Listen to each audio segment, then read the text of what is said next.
On today's Apple Daily, it is Apple event day, it is Apple Silicon coming today, and we hit 2K subs. Whoop, whoop, whoop. We're not doing the dance again today. Not today. But in today's show, here's what we are expecting at the Apple Silicon event. Big Sur, new Macs, maybe more new Macs, unlikely Macs, not Mac things, really unlikely not Mac things, and we'll do some iCave answers. For the latest Apple news, rumors, and leaks, every weekday at 12 UTC. Join us in the iCave. Thanks, Siri. And if you want to make sure that you stay up to date with all of this stuff, make sure you subscribe to the channel, ring the bell, join over 2,000 other people that have already joined. And if you ring that bell, you will get a shout out at the end of the next show as long as you let me know in the comments that you did it. Just use the hashtag Notification Squad. Apple's event today is kicking off at 1800 UTC, that is 10 AM in California, in Cupertino. First thing we're expecting, let's talk about Mac. So I think Apple, if they start with Macs and they don't start with one of the accessory things that they're talking about, I think we're going to start off by talking about Big Sur. Big Sur is the first version of macOS 11 that is being released. It is a huge change, and it is the first version that's going to support Apple Silicon chips natively, which is just a big deal of its own. The new design style is really, really cool. Everything is a little bit more spaced out, it's a little bit more airy, and it certainly takes a lot of design cues from the iPad. A lot of the new native apps have got that sidebar that the iPad OS 14 has got in many of its apps, so it's kind of a bit more of a unified design language. I think it's really cool. And one of the things that Big Sur does is it also brings a lot of the existing apps that are already on iPhone and iPad to the Mac natively without developers having to do anything. However, developers are able to disable it, and a lot of the big developers have actually done that from day one. So things like the YouTube app will not run natively. Facebook has taken its suite and taken it off of the Mac App Store, so you won't be able to run necessarily the Facebook or Instagram apps on your Mac. And I think the reason for this is probably advertising. So there was a huge kerfuffle earlier this year, and I'm going to use the word kerfuffle because I think that is the most appropriate word there is, because Apple decided that it was going to put notifications on the screen whenever an app tried to track you outside of the app. And Facebook and Google were up in arms about it, and the reason is that most of their money comes from advertising revenue and tracking people across different platforms. Now, they hated it for the iPhone and the iPad, and I think the reason they're not allowing their iPhone and iPad apps to run on the Mac is that it would probably be subject to the same restrictions, whereas if they use Safari or to a greater degree Chrome, they will be able to track you wherever they feel like it. So sad, but I think maybe they will have optimized versions on the way. It depends. There is some sort of tracking thing that Apple has come out with where it allows you to do limited tracking without giving the big warnings that they're tracking you. So that could well be what's going on there. So when we're actually talking about Macs themselves, the most likely stuff that we think we will be seeing is two Apple notebooks, probably around 13 inches. First of all, MacBook Pro is expected to come out probably using the A14X processor or something very, very similar to that, whether it gets its own branding or not. 16 gigabytes of RAM probably. Storage options for Thunderbolt or USB 4 ports, because that contains Thunderbolt 3 already, but it means that Apple doesn't have to license it. Fun. Touch Bar probably going to stay around, and TouchID almost certainly going to be staying around. I don't think we're going to be getting Face ID on any Macs that they talk about today. They might mention that it's coming to the iMac next year or something like that. I don't think we're going to see Face ID today, unless it is in the way that I mentioned a couple of videos ago, where you can kind of unlock your Mac using Face ID on your phone in the same way that you can kind of have your Mac automatically unlock when your Apple Watch is nearby. Things like that. I think they might do a lot more of that tight integration between Mac and iPhone and iPad and stuff. Now, assuming that we do get the A14X chip announced today, which is almost certain because we've started to see the benchmarks appearing, the performance on that does beat the top of the range current i9 powered MacBook Pro 16-inch. So it's very, very exciting. That also means that you will get much, much longer battery life, because the battery is going to stay the same size, I would assume, and the processor is just going to sip power compared to an Intel. Next up, we are going to have probably a lower end MacBook of some sort. Maybe it's going to be called the Air, maybe it's just going to be called a MacBook. Who knows? We will find out.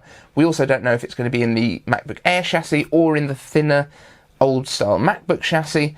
Rumours have come out for both. Maybe both are going to exist. We don't know. But that would probably be powered by the A14 to leave a little bit of headroom for that MacBook Pro to have more power with the A14X. The A14 though is already very, very powerful for a MacBook, so it's going to be in line pretty much with last year's quad-core i7 MacBook Pro. So as an entry-level MacBook, that is absolutely fine. 1 to 2 USB-C or Thunderbolt ports, probably TouchID, because I think they're going to keep biometrics across the line, but probably not a touch bar.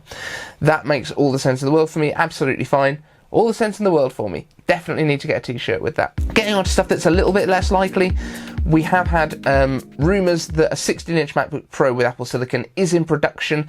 It's at Quanta Computers who are producing it, but reports are that these are further behind than the 13-inch models, so I don't expect it to necessarily be shown today, but they might announce it and say coming early in 2021, maybe coming in January, or maybe shipping at the end of December. It's happened before where they've done that and just gone, and this is kind of our roadmap. So we will see on that one. Mac Mini and iMac. So I'm kind of lumping these two together because I expect that the Mac Mini is essentially going to be exactly the same as the iMac, but without a display. I do think these are going to come next year, maybe in March, maybe by WWDC. Don't really know, but Apple has had a way of doing a lot of education events in March. My expectation, or kind of my assumption with that, is that around about March is when schools and universities start looking at next year's procurement, I guess. So that's why the iPad event was in March, when they were introducing the first low price 9.7-inch iPad. I think that's the reason that they do it then is purely because that's when schools and colleges are starting to look at buying their next year's equipment ready for September, October time. And the iMac has always had a huge market in education.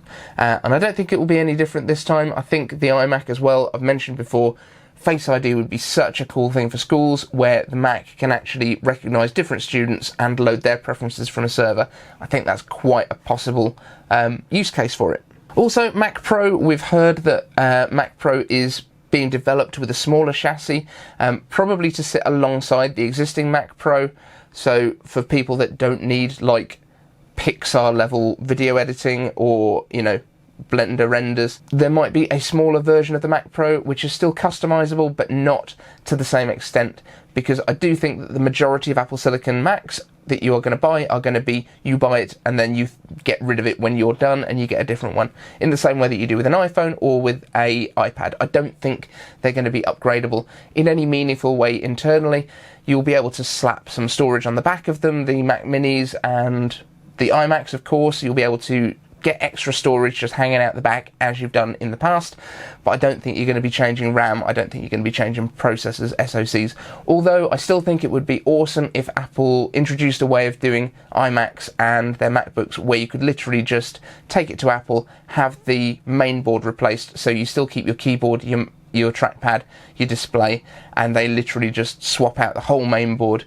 If they made it somehow upgradable in that way, that would be such a great line for them on the environmental side of things. As well as a Mac Pro Mini, not to be confused with a Mac Mini Pro that has also been rumoured. It would be interesting to see if Apple offers different levels within their stuff, but I genuinely think right now, at least to begin with, they will offer a MacBook Pro 13-inch which comes with one processor, a MacBook that comes with another processor, and the desktops that come with another processor. Maybe the 16-inch gets a more powerful processor than the 13-inch, but I'm not sure, because I think they're going to be able to slap so much power into it. It's going to be more like getting an iPad Pro. You decide whether you want an 11-inch or a 12.9-inch, and they get the same processor. I think that's more likely the way they'll go, and the difference is you get a bigger screen and a bigger battery. So coming on to not Mac things that we expect at today's event, I think there's a decent chance of getting the iPad Pro upgraded with A14X and 5G cellular,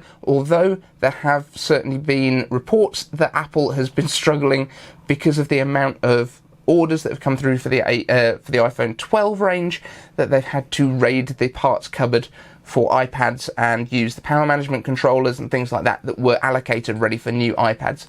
So if that's the case, We might see a delay in the iPad Pros coming out with the 5G because it's the 5G chips that need this advanced power controller. It might be that we do end up waiting until next year for the iPads Pro. There have been rumours both ways.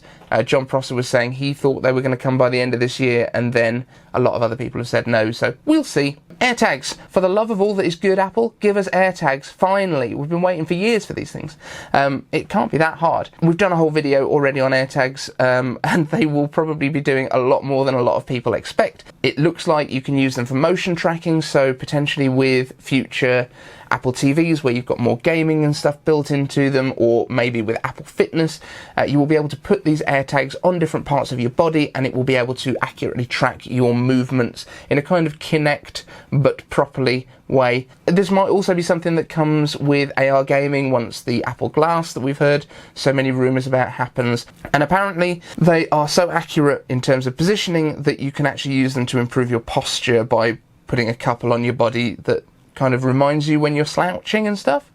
Pretty cool. Into unlikely territory, AirPods Studio. We've heard already that those are being delayed in production and probably not going to be arriving with us until March next year. Sad, but okay. It's a pair of headphones. I'm not super mega excited about that, but I understand why people are. It's just not a product that I'm super excited about. I also don't think we'll be seeing AirPods Pro Lite, AirPods 3, AirPods X, or any of the other kind of SKUs of AirPods that rumours blogs like to make up when they're bored and have nothing else to talk about that day. Honestly, AirPods X, that's the Beats thing that they've just brought down to like $50. What, they're going to bring out an AirPods version of it that's like $150 that looks the same, but you get it in white. I also don't think that Tim Cook is going to introduce the new Xbox today, even though there are a lot of rumours about it launching today. I don't think that's going to feature very heavily in Apple's keynote, except that it might be getting an Apple TV app. It looks like Apple has announced that they are bringing the Apple TV app to the Xbox platform in general. I think they're bringing it to PlayStation as well, because they want to just get more eyes on Apple TV. That makes a lot of sense. But yeah, I don't expect a great amount of the presentation being dedicated to Xbox performance. And into the incredibly unlikely but super cool if it happens category, Apple Glass. I mean, there's a chance that they might introduce it. They're talking a lot about AR and stuff in general, and it would be a cool one more thing, especially if they do the Apple Steve Jobs Memorial Edition glasses that John Prosser leaked on the Cultcast. That would be super fun. Because one more thing has always been Steve Jobs' thing, and that would just be really cool. The other thing that is super unlikely but mega cool if it happens, Project Titan. I've mentioned this on the show in the past. This was Apple's kind of car project. Don't know if it's a physical car that they were looking at building or if they are just working on self-driving software and stuff like that. But they've definitely been registering a lot of patents just recently around LiDAR for collision detection and stuff like that, which I don't think if that was an updated version of CarPlay would be something they would need. I think CarPlay is probably a bit advanced when they're starting to drive the car. And based on the original launch of Apple Maps, I don't want Apple driving my car just yet. And I still really want a Cybertruck, so sorry Tim, I'm not buying your car right now. I think that's pretty much everything that we're expecting at the event. There might be some surprises that would be really cool, and one more thing typically means surprises that we weren't expecting, so fingers crossed. But remember, we will be doing a live stream immediately after the event. It is scheduled on YouTube, I think, for like 7:15 our time. But if the event overruns or ends sooner, we will start the live stream basically as soon as the event is over. So please come and join us there. We'll be chatting live. You can ask questions in the chat. And speaking of questions, iCave answers, let's get into some of yours. So yesterday I mentioned that I'd lost a question. It was from Kingpin. Sorry, Kingpin. But I also answered it wrong. So we're going to really quickly fix that. Kingpin asks, what motivated you to start this channel of yours? And can you tell us more about you? Hashtag iCave answers. Love you, man. Oh, thanks, man. I feel the love right back at you. So yeah, why did I start it? Furloughed from work. So my real world job is selling rum and gin to bars and beer.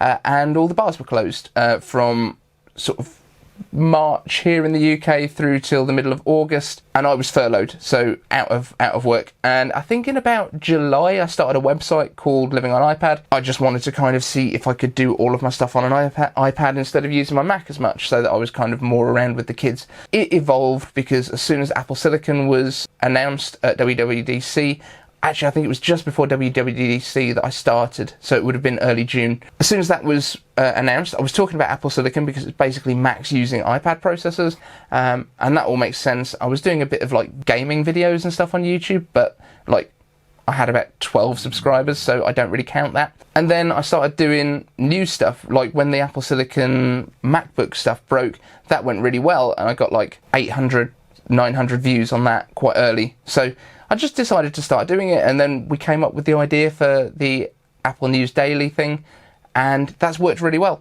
So basically the reason we've changed the name of the channel just recently is because it just didn't fit anymore for what I was actually doing. So iCave is kind of the evolution of Living on iPad. You see, I painted this. It looks like I've added this in post, but I haven't. But yeah, that's how it all started. Gumea Chawala. I think I've nailed that name. Could the Apple Silicon unlock the potential for passively cooled Macs with the entire unibody providing a massive surface area? Yes. I don't think we need to go any further with that. Yes, it can. No. This is why we have been talking about potentially the MacBook 12-inch chassis coming back and being one of the Apple Silicon Macs, is because it was passively cooled, but at the time it was also using the terrible Intel Atom processors, was it? It was one of their really low-powered like mobile processors that was terrible, and that was why it kind of failed, that and the terrible keyboard. But yes, Apple Silicon in general, like, it's an A14 that runs in this iPad. It also runs in a lot of the iPhones, so it's absolutely something that can be cooled passively in a small surface area, let alone the large surface area of a Mac. So yes, I think we will see some passively cooled ones. Someone actually mentioned to me that they should bring back like the trash can Mac, because the problem with that was like it was this small core thing and you couldn't upgrade it, and it was like one fan up the middle. Like, you could, but people hated that. And it was kind of the spiritual successor to the Cube that's over there, which again, it was passively cooled. This is a G4. This is way back in the day. This is like 2002, I want to say. It was a passively cooled thing. It's again got that kind of central core for cooling. It's got radiators up the middle and then everything wrapped around that. So it's a really cool computer, and it still runs, and it's pretty much silent apart from you can hear the hard drive because it's clicky, spinny hard drive. But other than that, it's really cool. Maybe I should put an SSD in it. Let me know in the comments if you would like that. Iron Man. Cool, Iron Man watches the show. iCave answers, hello, will it be possible to install DMG apps from the internet on new ARM Macs? Will Rosetta 2 support this kind of apps that are not from the App Store? Short answer, yes.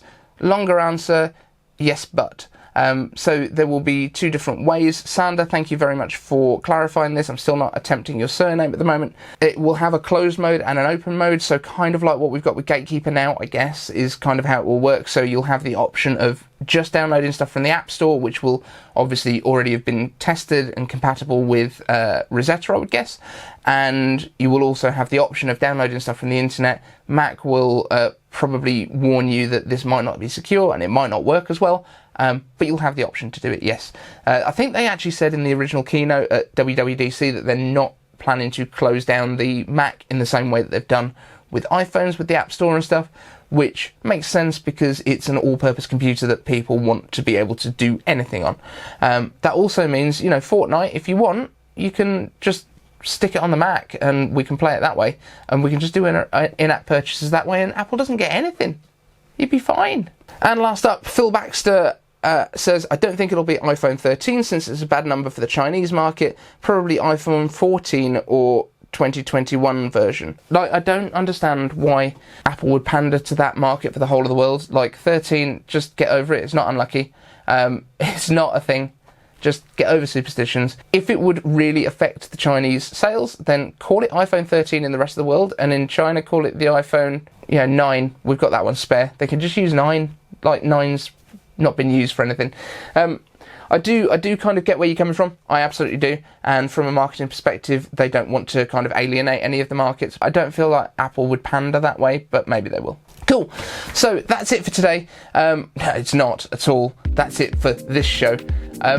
Check out our live stream I will put a link up here so that you can be ready for it. It will go live as soon as Apple finishes, basically. When Tim Cook gets out, we will get in and you can come and chat with us, and I'm really looking forward to it, so I'll see you later on. Thanks, guys.